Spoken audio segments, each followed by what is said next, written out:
Hello friend, good evening. Online classes पर आप सभी लोगों का खैर मकदम। मैं आपकी खिदमत में हाजिर हूँ एक बार फिर से नए सीरीज के टॉपिक पर, जो मैं MCQ 50 क्वेश्चन जो डेली बताता हूँ दोस्तों, उस टॉपिक पे मैं आपको वेलकम स्वागत करता हूँ दोस्तों। मैं नए टॉपिक के माध्यम से मैं आज जो चर्चा करने वाला हूँ वो चर्चा डिस्प्ले पे है। क्या है? हाजिर होने के विवश करने के लिए आदेश का प्रोसेस टू कंपेल अपेयरेंस जो है सेक्शन 61 से लेकर 90 तक मैं चर्चा करूंगा दोस्तों।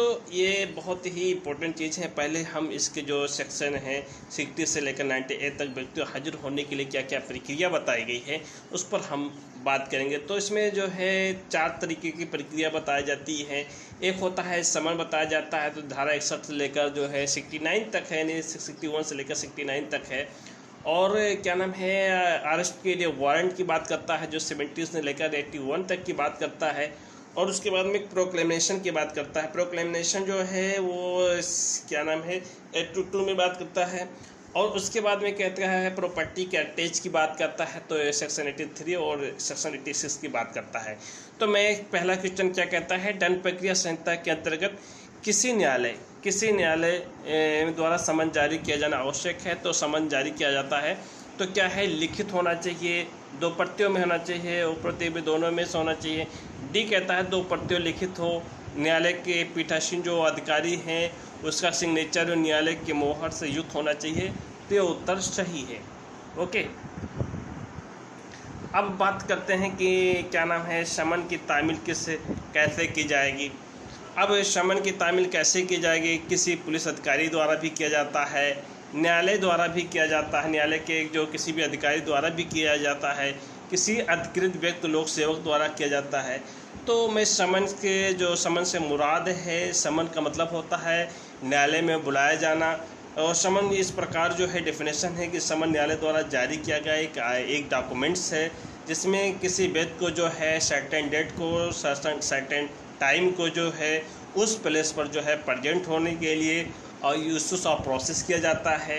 न्यायालय द्वारा जारी किए गए समन जो है हम जो है कुछ बातें करेंगे। पहले समन जो है कैसा होना चाहिए, लिखित होना चाहिए। दूसरा समन 2 प्रतियों में होना चाहिए। तीसरा है समन जो है में सिग्नेचर होना चाहिए। और फोर्थ है कि समन पर न्यायालय की मुद्रा लगी होनी चाहिए। अब ये बात बताता है कि अब ये हो गया क्वेश्चन नंबर 2। अब मैं क्वेश्चन नंबर जो है 3 पढ़ूँ। क्वेश्चन नंबर 3 क्या कहता है? क्वेश्चन नंबर 3 कहता है कि जहां तामील अधिकारी समन की एक प्रतिवादी की निजी तौर पर अथवा किसी अभिकर्ता के माध्यम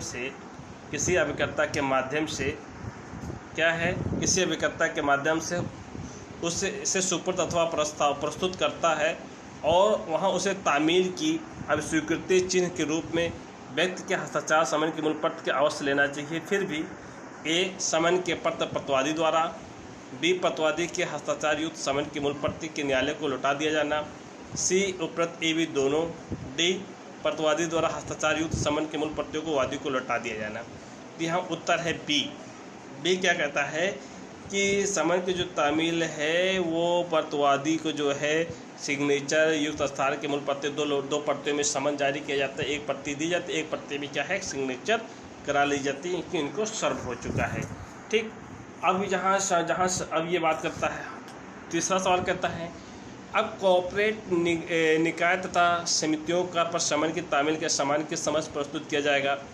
तो ए है सचिव है, बी है निकाय के स्थानीय प्रबंध अथवा अनुमुख अधिकारी है, सी है भारत में निगम के मुख्य अधिकारी को पंजीकृत डाक द्वारा पत्र द्वारा और डी है ए, बी और सी, यानी उत्तर डी, ए, बी, सी द्वारा ही कराया जा सकता है। निगमित व्यक्तियों को ए, बी, सी द्वारा कराया जा सकता है।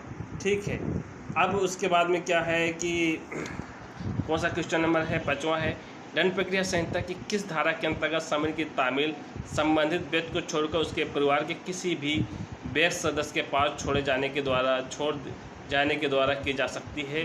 तो क्वेश्चन है 62, 63, 64, 65। तो इसका आंसर जो है 64 है। अब 64 को डिटेल से जान लेते हैं। जहां समन की तामील भेज दिया जाता है, यदि वहां संभव हो तो ड्यू प्रोसेस के अकॉर्डिंग जो है अगर कोई व्यक्ति नहीं मिलता है, अगर जिस व्यक्ति को समन जारी किया वो व्यक्ति नहीं मिलता है, तो समन की 2 प्रति, एक प्रति उसके जो है सम्मिलित व्यक्ति के साथ रहने वाले जो है मेजर्स मेंबर जो होंगे, जो मेजर्स मेंबर होंगे, उनके समन की एक जो है कॉपी छोड़ दी जा सकती है। ठीक है। और उसके बाद एक बात ध्यान देखना है कि अगर उस परिवार, उस फैमिली में जो है कोई नौकर या सेवक है, तो उस पर जो है समन जो है सर्व नहीं की जा सकती है, ये बताता है। ठीक। दंड प्रक्रिया संहिता के अंतर्गत समन की प्रतिस्थापित तामील की जा सकती है। घर पर सामान चस्पा करके, बी पंजीकृत डाक द्वारा, सी कोरियर द्वारा, डी इनमें से कोई नहीं। तो उत्तर है ए घर के समन पर चस्पा करके। अब इस संबंधित जो है बातें जो है बताता है कि सेक्शन अगर 65 देखेंगे, इसमें प्रोविज़न दिया गया सेक्शन 62 यानी सेक्शन 63 और सेक्शन 64 के अधीन समन की तामील नहीं हो पाती है। अगर समन की तामील नहीं हो पाती है तो समन की तामील करने वाला जो अधिकारी है, समन की 2 प्रति, एक प्रति उसके गृह या निवास स्थान पर, जहां वो उसका घर है और जहां वो रहता है उसके निवास स्थान पर, ये और उसके जो सामने वाला भाग हो उस भाग पर, दरवाजे पर या दरवाजे जो उससे दिखाई दे, सहज दृश्य पर भाग पर लगाकर क्या नाम है समन सर्व की जाएगी, ये बताता है 65। अब हम बात करते हैं गलत उत्तर को चिन्हित कीजिए। एक वैध वारंट की पूर्व आवश्यकताएँ क्या होती हैं? तो एक वैध वारंट की बात करती पूर्व आवश्यकताएँ, इसे लिखित होना चाहिए, इस पर न्यायालय के पीठासीन अधिकारी का हस्ताक्षर होना चाहिए, ये भी सही है, यह भी सही, ये भी सही है। इस पर न्यायालय की मोहर लगी होनी चाहिए, ये भी सही है।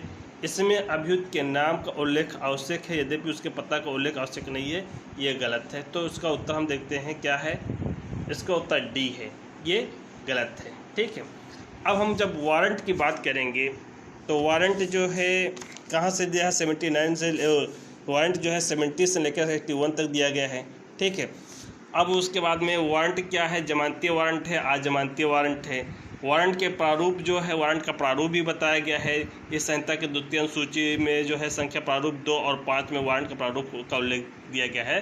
2 और 5 में जो है, जो नीचे शेड्यूल लगा होता है अनुसूची सेकंड जो है शेड्यूल में संख्या 2 और 5 पर वारंट का प्रारूप दिया गया है। अब वैध वारंट कैसे होनी चाहिए, उसकी क्या शर्तें होनी चाहिए? तो इसमें क्या है कि इसे लिखित होनी चाहिए, न्यायालय के पीठासीन अधिकारी द्वारा क्या है सिग्नेचर होनी चाहिए, न्यायालय की मुद्रा लगी होनी चाहिए, इस पर निष्पादन करने वाले व्यक्ति का नाम पता लिखना होना चाहिए, इस पर क्या नाम है एक्यूज का स्पष्ट नाम पता होना चाहिए, उस अपराध का उल्लेख होना चाहिए जो अभियुक्त का आरोप लगाया गया है, वारंट जारी करने की तिथि का उल्लेख होना चाहिए। अब ये बात करता है कि वारंट कब तक प्रवर्तन में रहता है, कब तक इन्फोर्समेंट में रहता है। तो ये भी जान लीजिए कि एक बार जब वारंट जारी कर दिया जाता है तब तक प्रवर्तन में रहता है। पहला कंडीशन है जब तक उसका निष्पादन नहीं हो जाता, जब तक उस वारंट का एजुकेशन नहीं हो पाता है। दूसरा क्या बात करता है, उसे जारी करने वाले न्यायालय द्वारा उसे कैंसिल नहीं कर देता है, रद्द नहीं कर देता है, तब तक वारंट बना रहता है। ठीक है। तो मैं अब वारंट के बारे में बताया हूँ। अब इसके बाद में मैं क्वेश्चन नंबर 8वां देखते हैं। किसी आपराधिक मामले में गिरफ्तारी वारंट पर किसके द्वारा हस्ताक्षरित होना चाहिए? तो इसमें मुख्य लिपिकीय अधिकारी, कार्यालय अधीक्षक, न्यायालय के पीठासीन अधिकारी। तो उत्तर है न्यायालय के पीठासीन अधिकारी। ठीक। अब बताते हैं गिरफ्तारी का वारंट कितने समय तक प्रभावी रहता है। तो गिरफ्तारी का वारंट का समय निश्चित नहीं है। आपने बताया कि जब तक कि निष्पादित अथवा निरस्त न हो जाने तक, जब तक वो कोर्ट जो जारी किया है अगर वो चाहे तो निष्पादित जब तक नहीं होता है, या जब तक वो कोर्ट ने रद्द करता है तब तक वारंट जो है उसका जो है प्रभाव या रद्द या उसका प्रभाव या उसका निष्पादित उसका समय सीमा समाप्ति नहीं होता है।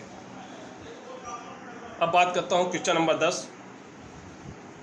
क्वेश्चन नंबर 10 है, यदि समन किया गया व्यक्ति सरकार की सेवा में कार्यरत है, अगर गवर्नमेंट की सेवा में कार्यरत है तो समन जारी करने वाला न्यायालय समन को समान तौर पर 2 प्रतियों में से उस कार्यालय के प्रमुख को प्रेषित करेगा जहां ऐसा व्यक्ति कार्यरत हो। यह प्रावधान दंड प्रक्रिया संहिता के किस धारा के अंतर्गत दिया गया है? तो धारा 63, धारा 64, धारा 65 और धारा 66। तो उत्तर है कि ये जो प्रक्रिया जो है धारा 66 में दिया गया है। कहाँ दिया गया है? धारा 66 में दिया गया है।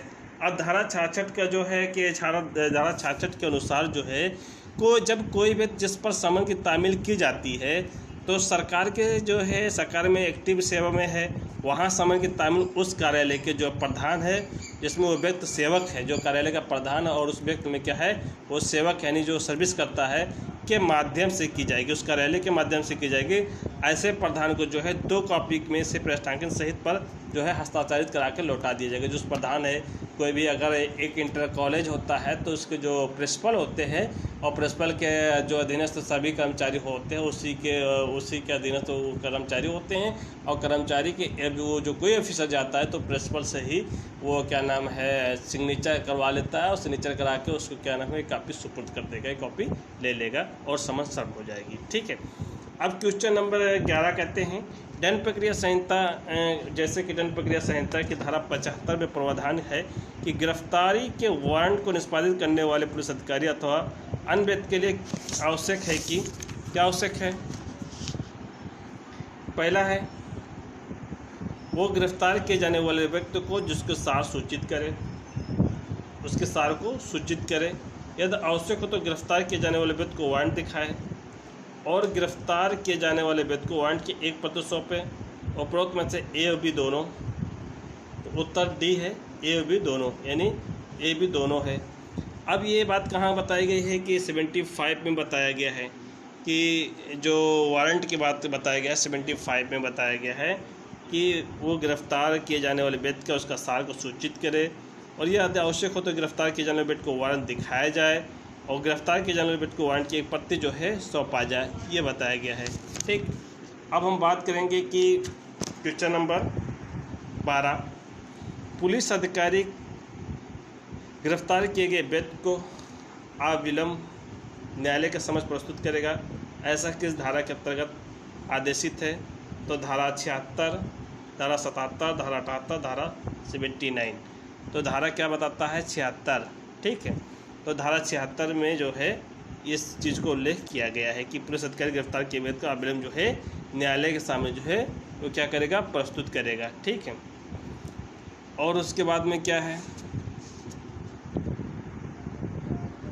क्वेश्चन नंबर 13, दंड प्रक्रिया संहिता की धारा 77 के अंतर्गत गिरफ्तारी के वारंट निष्पादन किया जा सकता है। ए वारंट जारी करने वाले न्यायालय की स्थानीय अधिकारिता के अंदर, बी सत्र प्रखंड के अंदर, सी राज्य के अंदर किसी भी स्थान पर, डी भारत के कहीं भी। तो उत्तर 77 है कि डी भारत के किसी भी स्थान पर वारंट जो है निष्पादित कराया जा सकता है। अब 14 सवाल है, वारंट का निष्पादन न हो सकने पर, जो वारंट का निष्पादन न हो सकने पर न्यायालय किस धारा के अंतर्गत आगे की कार्रवाई कर सकता है। तो दंड प्रक्रिया संहिता 83-84, दंड प्रक्रिया संहिता 82-83, दंड प्रक्रिया संहिता 81-82, दंड प्रक्रिया संहिता 80-81। तो उत्तर है बी, दंड प्रक्रिया संहिता 82-83 का क्या है कार्रवाई कर सकता है।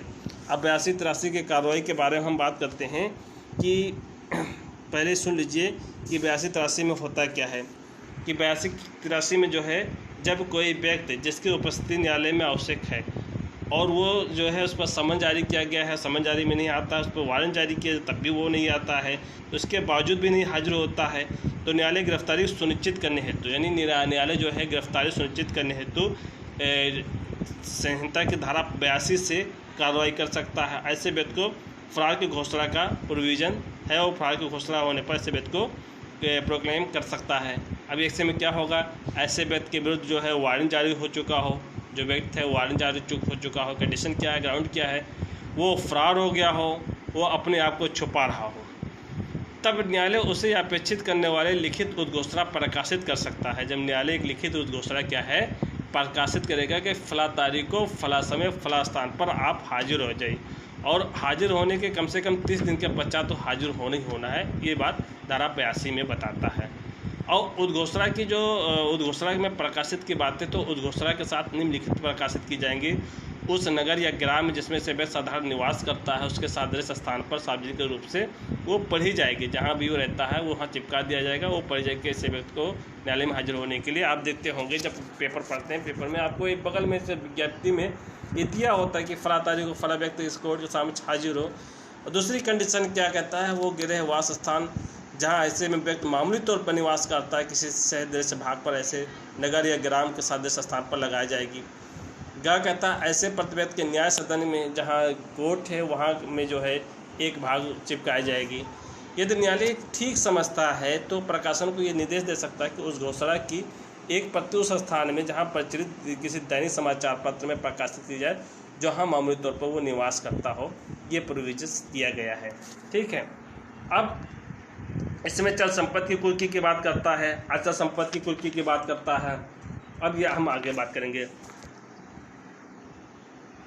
दंड प्रक्रिया संहिता में निम्नलिखित धाराओं के समूह किसमें ये संबंध किस संबंध का उपबंध उद्घोषणा से कुर्की संबंधित है? तो 82 से 86 तक है। कहाँ है क्वेश्चन? 82 से 86 तक है। ठीक, दंड प्रक्रिया संहिता की धारा के अंतर्गत किसी फरार व्यक्ति की उद्घोषणा जारी की जा सकती है। तो धारा 82 में उद्घोषणा जारी की जा सकती है। ठीक है, दंड प्रक्रिया संहिता की धारा 82 के अंतर्गत जारी की गई उद्घोषणा के लिए हाजिर होने के लिए न्यूनतम अवधि क्या है? तो न्यूनतम अवधि है 30 दिन। ठीक है, अब बात करते हैं दंड प्रक्रिया संहिता की धारा 82 के अंतर्गत किसी ऐसे व्यक्ति के विरुद्ध उद्घोषणा की जा चुकी है जिसके विरुद्ध वारंट जारी किया जा चुका है। उद्घोषणा निम्नलिखित में किसके विरुद्ध जारी की जा सकती है? तो उत्तर है अभियुक्त के अपराधी, बी है जमानतदार, सी है साक्षी, डी उपरोक्त में सभी। तो उत्तर है डी उपरोक्त में सभी। ओके, अब देखते हैं 19 सवाल 19 ऐसे मामले जिसमें दंड प्रक्रिया संहिता 1973 की धारा 82(4) के अंतर्गत किसी व्यक्ति को घोषित अपराधी होने की उद्घोषणा की जा चुकी है और गैर हाजिर के लिए जुर्माना का प्रावधान कहाँ दिया गया है? तो इस उत्तर है भारतीय दंड संहिता 1807 की धारा 175A, भारतीय दंड संहिता 1870 धारा 174A, भारतीय दंड संहिता 1873A, तो भारतीय दंड संहिता 1860 धारा 172A। तो उत्तर है बी, यानी जो है भारतीय दंड संहिता 1860 के धारा 174A में दिया गया है। ये बहुत इंपॉर्टेंट है, ये क्वेश्चन रिलेवेंसी बन सकती है, पूछा भी जा सकता है। क्वेश्चन नंबर 20 है दंड प्रक्रिया संहिता की किस धारा के अंतर्गत वारंट के निष्पादन से बचने का प्रयास करने वाले व्यक्ति का भगोड़ा घोषित किया गया है? तो उत्तर है बी, धारा 83 की बात करता है। अब हम धारा जब 83 को जो अवलोकन करेंगे तो धारा 83 क्या कहता है? धारा 83 में जब किसी व्यक्ति के संदर्भ में संहिता के धारा 83-82 के जो प्रोविजंस है फरार हो गया है और जो फरार होने के बाद में उद्घोषणा जारी की जाती है। उद्घोषणा जारी करने के पश्चात वो न्यायालय में हाजिर नहीं होता है तो न्यायालय उसकी संपत्ति को क्या है कुर्क करने का आदेश दे सकेगा। जो 83 में है कि उसकी प्रॉपर्टी को क्या है अटैच कर लिया जाए। जनरल नियम यह है कि पहले व्यक्ति फरार होने की घोषणा की जाए, यदि वो विहित समय प्रेस्क्राइब्ड समय के अंदर जो हाजिर नहीं होता तो उसकी संपत्ति को कुर्क की जाए। निम्नलिखित परिस्थितियों में उद्घोषणा कुर्क की दोनों साथ की जा सकती है। अपनी संपत्ति या उसके किसी भाग को बैन करने वाला हो, इन कंडीशन में कुर्क की जा सकती है कि वो प्रॉपर्टी बेचकर भागने वाला हो या वो प्रॉपर्टी किसी भाग न्यायालय के जुरिडिक्शन से हटाने वाला हो या बैन करने वाला हो। इस कंडीशन में उसकी प्रॉपर्टी को क्या है अटैच कर ली जाएगी। चल संपत्ति की कुर्की वो संपत्ति जिसमें कुर्की करने का आदेश दिया गया हो, वो जिससे जो ऋण हो या जंगम संपत्ति हो। दूसरी बात कहता है कि जो है सीजर द्वारा हो, रिसीवर अपॉइंट द्वारा हो, जो उद्घोषित व्यक्ति उसके निमित्त किसी भी व्यक्ति उस संपत्ति का प्रदान करने का परिषद द्वारा लिखित आदेश द्वारा हो। इनमें से यह सब किन्हीं से रीतियों द्वारा हो। अब बात करते हैं इमूवेबल प्रॉपर्टी यानी अचल संपत्ति की बात करते हैं। तो यह दो संपत्ति कुर्की करने का आदेश दिया गया है और स्थावर संपत्ति है, जब वो संपत्ति है राजस्व देने वाली है, तो ऐसी स्थिति में कुर्की कौन करेगा? ये बात बहुत इंपॉर्टेंट है, नोट कर लीजिएगा। ये कुर्की जिलाधीश यानी कलेक्टर के माध्यम से की जाएगी। अब वो कैसे होगा? पहले क्या है उसे पोजीशन लेकर, रिसीवर अपॉइंट कर उद्घोषित व्यक्ति उसे में निमित्त किसी व्यक्ति को संपत्ति में का किराया देने का प्रदान करके पदच्छेद करने वाले लिखित आदेश द्वारा की जाएगी। कब कुर्की और विक्रय के साथ की जाएगी? इस कंडीशन में बताया गया है तो कुर्की तथा विक्रय का आदेश एक साथ किया जा सकता है। जो कुर्की है और शेल है, अटैच है और शेल है, एक साथ किया जाएगा। यदि वो जीवधन है, यदि वो विनश्वर प्रकृति का है। कुर्की के संबंध में विशेष उम्र संहिता की धारा 83 में जो है कुर्की के संबंध में विशेष प्रोविजन दिया गया है। यदि कुर्की का आदेश उस जिले के बाहर क्रियान्वित किया जाना हो तब प्राधिकृत उस जिले के मजिस्ट्रेट द्वारा की जाएगी। ठीक है, अब बात करते हैं क्वेश्चन नंबर 21 दंड प्रक्रिया संहिता की धारा 82 के अंतर्गत गिरफ्तारी का वारंट उद्घोषणा के साथ साथ जारी की गई थी, तब बाद में धारा 83 के अंतर्गत कुर्क का आदेश भी जारी कर दिया जाता। तो इन आदेशों की वैधता क्या होगी? तो उत्तर है ए, उपरोक्त सभी आदेश पूर्णतः वैध हैं। बी, धारा 82 के अंतर्गत पारित आदेश वैध है किंतु धारा 83 के अंतर्गत अवैध हैं। सी, धारा 82 के अंतर्गत पारित आदेश अवैध तथा अनुचित है जो कुर्की के अनुक्रमिक आदेश को दूषित करता है। उपरोक्त में से कोई नहीं। तो उत्तर है इसका जो है सी है। अब क्वेश्चन नंबर 22 है, दंड प्रक्रिया संहिता की किस धारा के अंतर्गत उद्घोषणा किए जाने के उपरांत किसी भी समय पर फरार व्यक्ति की संपत्ति के कुर्क का आदेश जारी किया गया है? ए, धारा 83, बी, धारा 82, सी, धारा 84, डी, धारा 85। तो ए, धारा 83 के अंतर्गत किया जाता है। 23, दंड प्रक्रिया संहिता की धारा 83(1) के अंतर्गत न्यायालय कौन आदेश पारित कर सकता है? तो संपत्ति कुर्क के पूर्व फरार व्यक्ति के लिए उद्घोषणा। बी, उद्घोषणा के उपरांत फरार व्यक्ति की संपत्ति कुर्क। सी है उद्घोषणा तथा कुर्की दोनों एक साथ। डी है पृथक आदेश द्वारा उद्घोषणा के कुर्की। तो उत्तर है बी, उद्घोषणा के उपरांत फरार व्यक्ति की संपत्ति कुर्की की बात करता है। अब देखते हैं क्वेश्चन नंबर 24, फरार व्यक्ति की संपत्ति की कुर्क कब की जा सकती है? उत्तर है उद्घोषणा के प्रकाशन के उपरांत। बी, उद्घोषणा के प्रकाशन के पूर्व। सी, उद्घोषणा के जारी करने के साथ साथ। डी, उपरोक्त में सभी। तो उसका उत्तर है सी, उद्घोषणा के जारी किए जाने के साथ साथ किया जा सकता है फरार व्यक्ति की कुर्की। ठीक है। क्वेश्चन नंबर 25 है, कोई ऐसा व्यक्ति जो अपनी गिरफ्तारी हेतु वारंट जारी हो चुकने के बाद फरार चल रहा हो को हाजिर होने हेतु बाध्य करने के लिए दंड प्रक्रिया संहिता की धारा 82 के अंतर्गत उद्घोषणा करने के साथ साथ उसकी संपत्ति के कुर्क का आदेश भी जारी किया जा सकता है, बशर्ते न्यायालय संतुष्ट हो कि ऐसे व्यक्ति को ए है अपनी संपत्ति को पूरी तरह अथवा आंशिक तौर पर बेचने वाला हो। बी, अपनी संपत्ति को पूरी तरह अथवा आंशिक तौर पर वो न्यायालय के अधिकारता से बाहर ले जाना हो। सी, उपरोक्त ए, बी दोनों में कोई भी स्थिति में। डी, उपरोक्त ए, बी दोनों स्थितियों में विद्यमान हो। तो उत्तर है सी, ए, बी दोनों कोई भी स्थिति में विद्यमान हो। ठीक है, आपको बता चुका हूँ, इसका एक्सप्लेन कर चुका हूँ। दंड प्रक्रिया संहिता के अंतर्गत कुर्की के विरुद्ध दावों तथा आपत्तियों को प्रस्तुत करने हेतु निर्धारित अवधि क्या है? अब हम धारा 84 का जब अवलोकन करेंगे, पहले हम धारा 84 को क्या है एक्सप्लेन करें। संहिता की धारा 84 में कुर्की के बारे में दावों और आपत्तियों से संबंधित प्रोविज़न दिए गए हैं। जो प्रोविज़न इस प्रकार है, संपत्ति की कुर्की जो है 6 माह के भीतर करनी चाहिए। जो प्रॉपर्टी के जो अटैच है वो 6 मंथ है। अगर वो कहीं प्रोक्लेम पर्सन है से भिन्न व्यक्त कर सकता है तो, और तीसरी कंडीशन कहता है कि उद्घोषित से भिन्न व्यक्त इस आधार पर कर सकता है उस संपत्ति का ऐसा ही जिसमें उसने धारा 83 के अधीन कुर्क नहीं की जा सकती है। और चौथी कंडीशन कहती है कि दावे तथा आपत्तियों की जांच की जाएगी। दावे तथा आपत्तियों की जांच की जाएगी। 5वीं कंडीशन कहती है ऐसे दावों की आपत्ति पूर्णतः या भागता मंजूर या नामंजूर किया जाएगा। ये बात है तो धारा 84 में बताया गया है। अब हम क्वेश्चन देखते हैं, दंड प्रक्रिया संहिता के अंतर्गत कुर्क के विरुद्ध दावों तथा आपत्तियों को प्रस्तुत करने के हेतु निर्धारित अवधि क्या है? तो उत्तर है ए, 6 माह। इसमें क्या है, दंड प्रक्रिया संहिता के कुर्क के विरुद्ध दावों तथा आपत्तियाँ, दावों और आपत्तियों को प्रस्तुत करने का निर्धारित टाइम पीरियड जो है 6 मंथ बताता है। ठीक। अब एक घोषित व्यक्ति जिसकी संपत्ति कुर्क की जा चुकी है, यानी एक जो घोषित व्यक्ति जिस जो प्रोक्लेम्ड ऑफेंडर हो चुका है, वो पर्सन की प्रॉपर्टी अटैच की जा चुकी है और हाजिर होने का संपत्ति अथवा उसकी बिक्री की राशि पाने का दावा, यानी बिक्री और राशि पाने का क्लेम करता है, वो कितने दिनों के अंदर कर सकता है? तो ये ध्यान रहे कि कुर्की 6 माह के अंदर, कुर्की 2 वर्ष के अंदर, कि कुर्की 3 वर्ष के अंदर, कि कुर्की 1 वर्ष के अंदर। तो इसका जो उत्तर है कुर्की जो है 2 वर्ष के अंदर। ठीक है, ये बहुत कन्फ्यूजन सवाल है, आप लोगों के लिए बहुत कन्फ्यूज करेगा क्योंकि ये मेरा जीरो में गलत हुआ था। अब ये सवाल देखिए, राज्य सरकार को राजस्व भुगतान करने वाली किसी फरार व्यक्ति की भूमि की कुर्की निम्न में से किस प्रकार की जाएगी? तो ए है कब्जा प्राप्त कर, बी है रिसीवर नियुक्त करके,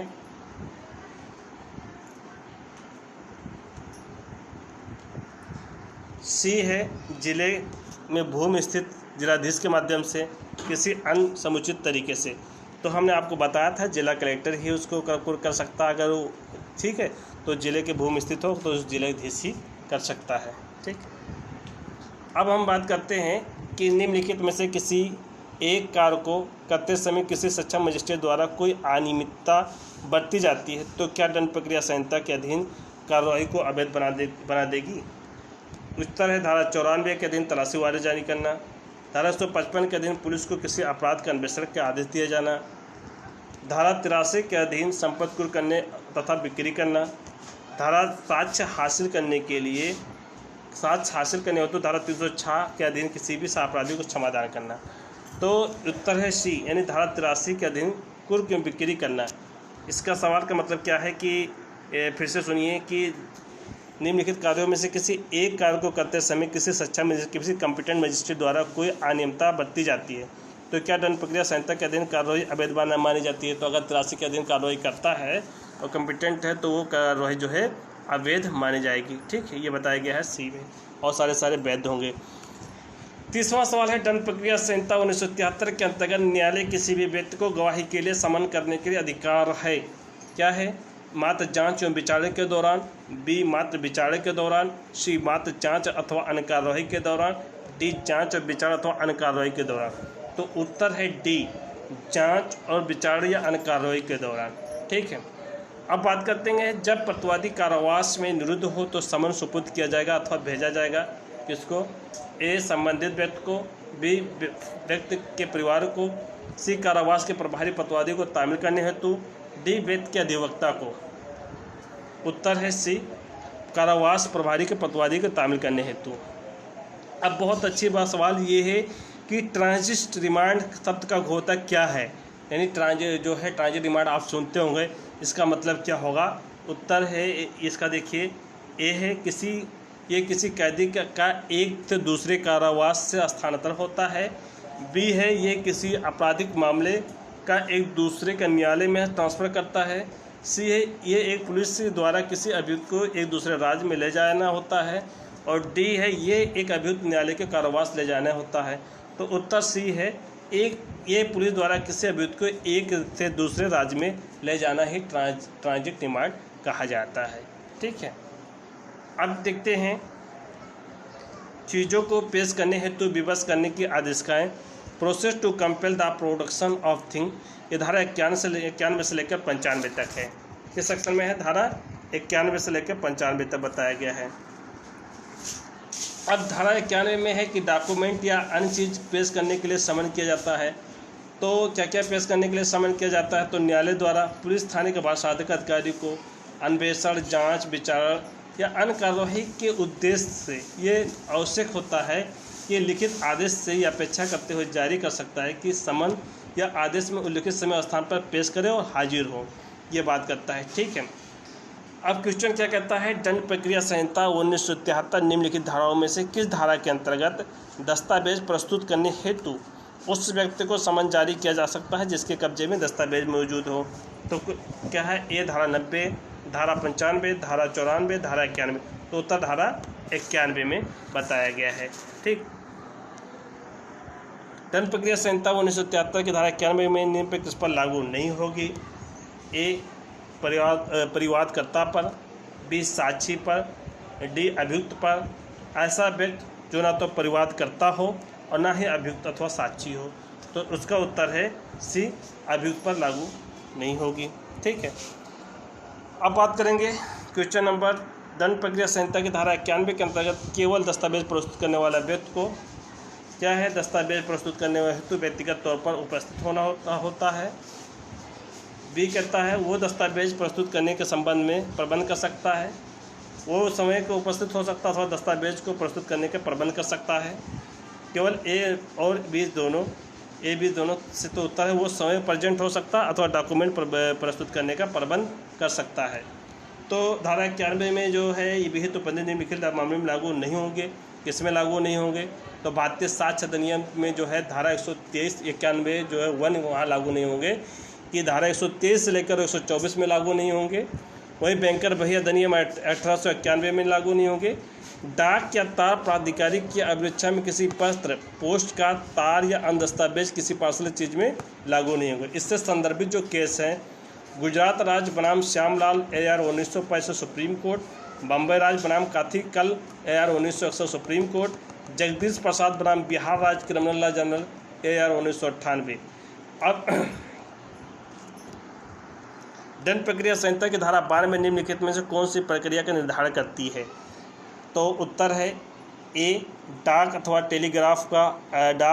टेलीग्राफ अधिकरण की अभिरक्षा में मौजूद दस्तावेज की प्रस्तुति, बी है अभियुक्त के अलावा किसी अन्य व्यक्ति की अभिरक्षा में मौजूद दस्तावेज की प्रस्तुति, सी है किसी अभियुक्त व्यक्ति की अभिरक्षा में मौजूद दस्तावेज की प्रस्तुति, डी उपरोक्त में से सभी। तो उत्तर ये है कि ए, क्या कौन सा उत्तर? ए है, डाक अथवा टेलीग्राफ का अधिकरण की अभिरक्षा में मौजूद दस्तावेज की प्रस्तुति।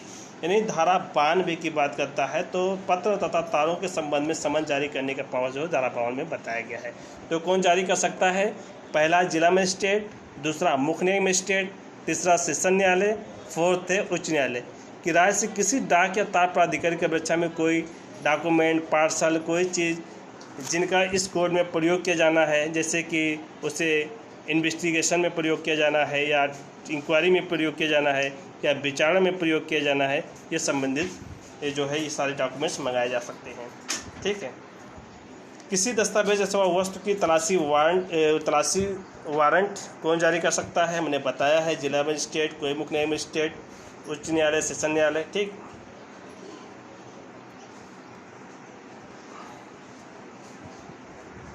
दंड प्रक्रिया संहिता के अंतर्गत दस्तावेज, पार्सल अथवा अन्य वस्तुओं की तलाशी के लिए जो डाक अथवा टेलीग्राफ अधिकरण की अभिरक्षा में है वारंट जारी करने होते कौन प्राधिकृत है?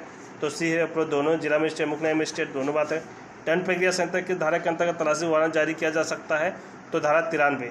अब धारा 93 के अनुसार निम्नलिखित दशाओं में चीज़ों को प्रस्तुत करने वारंट जारी किया जा सकता है। जहाँ जारी किए गए समन से काम नहीं चलता, जहाँ जारी किया गया समन है वहाँ क्या है, काम नहीं चलता है। जहाँ न्यायालय को ये ज्ञात नहीं है कि जो चीज़ पेश करनी है वो व्यक्ति नहीं पेश करता, वो चीज़ उसके कब्जे में है। जहाँ जांच और विचार या अन्य प्रोसीडिंग के लिए जो है उद्देश्य पूर्ति न हो पाती हो तो तलाशी निरीक्षण हेतु किया जा सकता है। ये बात तो बताया जाए। वहीं धारा 93 के 3 में क्या कहता है कि दस्तावेज, पार्सल या अन्य चीज़ की तलाशी के लिए वारंट जारी करने का अधिकार जिला मजिस्ट्रेट को है और मुख्य न्यायिक मजिस्ट्रेट को ही प्राप्त है। तो 91, 92 दोनों बातें वहाँ समन की बात करता है और यहाँ जो वारंट की बात नहीं आ पा रहा तो वारंट जारी किया जाएगा, इसकी बात करता है। ठीक। और देखिए न्यायालय किसी ऐसे मामले में तलाशी वारंट जारी कर सकता है तो जहाँ किसी ऐसे दस्तावेज व्यक्ति के कब्जे में होने की जानकारी न्यायालय को न हो।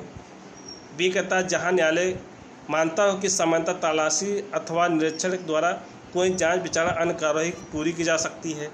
सी कहता है जहाँ न्यायालय के पास ये विश्वास करने का कारण है उपलब्ध है कि एक व्यक्ति जिससे मांग की गई हो वो दस्तावेज अथवा वस्तु की प्रस्तुत नहीं करेगा। उपरोक्त में सभी तो कंडीशन सारे हैं, उपरोक्त में सभी तो सही हैं।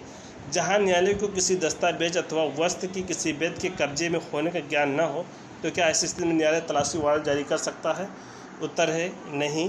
बी केवल उस स्थिति में जब विशिष्ट वस्तु के संबंध का ज्ञान ज्ञात हो। और सी हाँ जारी कर सकता है।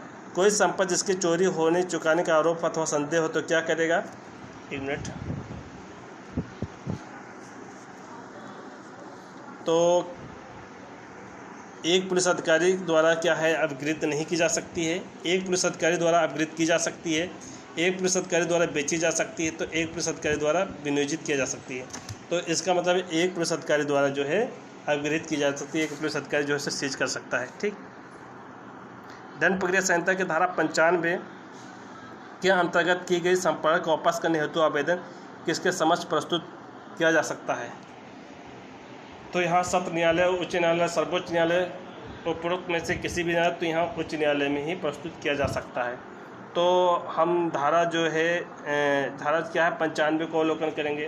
तो धारा 95 को अवलोकन करेंगे तो कुछ प्रकाशन को जो है जब्त करने की घोषणा और तलाशी वारंट जारी करने की जो पावर्स है वो धारा 95 में क्या बताया जाता है? राज्य सरकार को ये प्रतीत होता है, क्या है, राज्य सरकार को ये लग जाए कि किसी समाचार पत्र, किसी दस्तावेज जो मुद्दत में कोई ऐसी बात अंतर्विषय जिसका प्रकाशन भारतीय दंड संहिता की धारा 124A, धारा 153A, धारा 153B या धारा 292 या धारा 293 या धारा 295A के अंतर्गत दंडनीय है तो राज्य सरकार ऐसे सामग्री को जो है जब्त कर लेगी और जब्त करने के लिए घोषणा भी कर सकती है। इससे संदर्भित हवाले से कुछ केस हैं।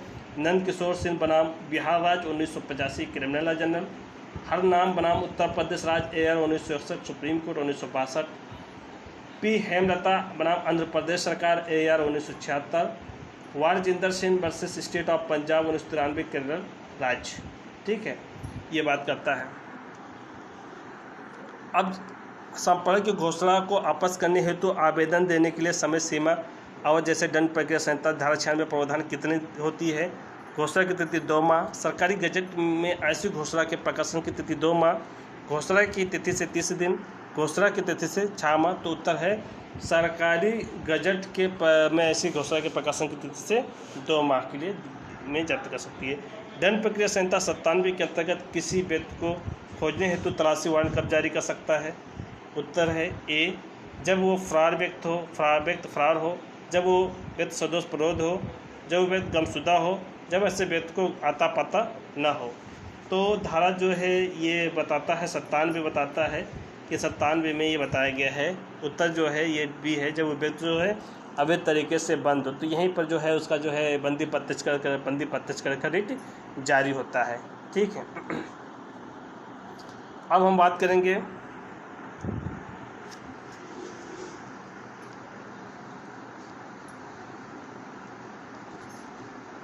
दंड प्रक्रिया संहिता 1973 में कौन सी प्रावधान बंदी प्रत्यक्ष से मिलता जुलता। तो धारा 97 मिलता जुलता है। एक मिनट, धारा 97 से मिलता है। दंड प्रक्रिया संहिता के धारा 98 के अनुसार किसी भी अपहृत बालिका को उसकी विधिक अभिरक्षा से रखने व व्यक्ति को वापस लौटाने हेतु शपथ पर एक परिवाद किसके समक्ष प्रस्तुत किया जा सकता है। जिला मजिस्ट्रेट, उपखंड मजिस्ट्रेट, प्रथम श्रेणी मजिस्ट्रेट, उपरोक्त में सभी। तो 198 में बताया गया है कि जो लड़कियां अपराध हो जाती है उसके संबंध में बताया गया किसी स्त्री 18 वर्ष से आयु उसकी कम बालिका हो, विधि विरुद्ध प्रयोजन के लिए जो है अपहरण किया गया हो, इस आशय से पर शपथ पर परिवाद पर जिला मजिस्ट्रेट या उपखंड मजिस्ट्रेट, प्रथम मजिस्ट्रेट या कोई अन्य मजिस्ट्रेट पर जो है ये आदेश दे सकता है उस स्त्री को तुरंत स्वतंत्र किया जाए। बालिका व उसके माता पिता के संरक्षक या अन्य व्यक्ति को उस बालक को विधिपूर्व वर्षादक तुरंत वापस कर दिया जाए, ये बात बताती है ये धारा 98। निम्नलिखित तलाशी प्रक्रिया में कौन सी प्रक्रिया दंड प्रक्रिया संहिता 1973 के अंतर्गत आवश्यक नहीं है। तो ए, तलाशी में 2 स्वतंत्र सम्मानित मोहल्ला निवासी साक्षी के तौर पर हो। बी है, तलाशी के साक्षियों द्वारा तलाशी के ज्ञापन पर हस्ताक्षर किया जाना हो। सी, तलाशी दौरान उस स्थान पर कब्जा धारक की उपस्थिति में हो। डी है, तलाशी सूची तथा पर अभिमुख का हस्ताक्षर हो। तो उत्तर डी है, तलाशी सूची पर अभिमुख का हस्ताक्षर हो। दंड प्रक्रिया संहिता 102 के अंतर्गत चोरी की संपत्ति को अपग्रेड करने का अधिकार किसके पास है। ए, पुलिस अधिकारी के पास है। ठीक, क्या एक मजिस्ट्रेट अपनी उपस्थिति में किसी ऐसे स्थान की तलाशी का आदेश जारी कर सकता है जिसकी तलाशी के लिए वो एक तलाशी वारंट जारी करने हेतु अधिकृत है। तो क्या है। ए, हाँ, दंड प्रक्रिया संहिता के धारा 103, हाँ, दंड प्रक्रिया संहिता के धारा 104 के अंतर्गत। उत्तर है सी, नहीं, हाँ, दंड प्रक्रिया संहिता के धारा 105 के अंतर्गत। तो उत्तर ए है, हाँ, दंड प्रक्रिया संहिता की धारा 103 के अंतर्गत कर सकता है। ठीक, क्या कोई आपराधिक न्यायालय अपने समक्ष प्रस्तुत किए गए किसी दस्तावेज को परिबद्ध कर सकता है। कुछ क्वेश्चन है हाँ, बी नहीं, केवल सिविल न्यायालय में परिबद्ध कर सकता है। डी क्या कहता है। डी कहता है वरिष्ठ अधिकारी की सहमति से इसे परिबद्ध कर सकता है। तो उत्तर ए है, क्या कोई आपराधिक न्यायालय अपने समक्ष प्रस्तुत किए गए किसी दस्तावेज परिबद्ध कर सकता है। तो उत्तर है हाँ, कर सकता है। उत्तर ये हाँ कर सकता है। दोस्तों, मैं अब यहीं से अपने वीडियो को विराम लेता हूँ। थैंक यू, धन्यवाद।